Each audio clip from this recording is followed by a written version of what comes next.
कहानी की शुरुआत एक खूबसूरत लड़की से होती है जो अपने कमरे में अकेली सो रही होती है। गहरी नींद के बीच अचानक कोई उसका ब्लैंकेट खींच लेता है जिससे उसकी आंख खुल जाती है।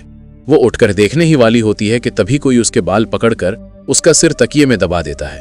ये कोई और नहीं बल्कि उसका अपना पिता होता है। डरी हुई लड़की पूछती है, आपको क्या हुआ?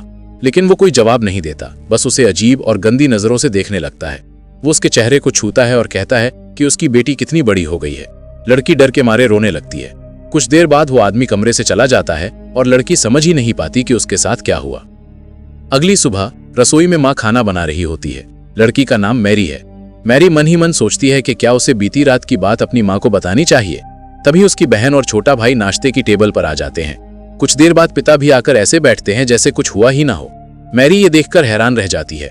तभी माँ गुस्से में खाना टेबल पर पटक देती है और अजीब तरह से खाने लगती है, जैसे वो बहुत दिनों से भूखी हो। बच्चों को माँ का ये व्यवहार डराने लगता है। छोटा बेटा कहता है कि खाने में बहुत नमक है। माँ गुस्से में उसका खाना खुद खाने लगती है और प्लेटें फेंक देती है। असल में इस परिवार के साथ ये अजीब घटनाएं तब से शुरू हुई हैं जब से वे एक नए कॉटेज में शिफ्ट हुए हैं। पड़ोसी कभी आंगन में डरावनी मूर्तियां रख देते हैं तो कभी घर के सामने मरा हुआ जानवर लटका देते हैं। पिता का व्यवहार भी हर रात और ज्यादा अजीब होता जा रहा है। माँ का गुस्सा और हिंसक स्वभाव पूरे घर को डर से भर देता है। एक दिन मैरी बाथरूम में नहा रही होती है, तभी उसे लगता है कि कोई उसके पास खड़ा है।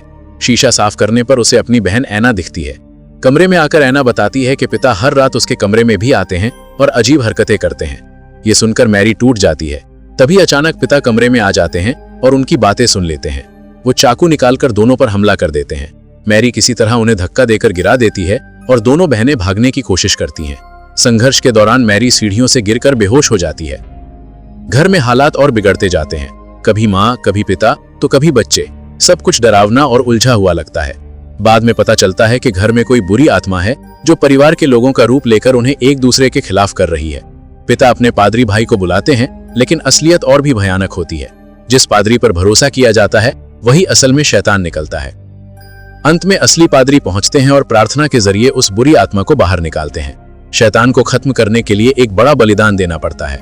बहुत दर्द और डर सहने के बाद आखिरकार वो परिवार बच जाता है। इस तरह डर और रहस्य से भरी ये कहानी अपने अंत तक पहुंचती है।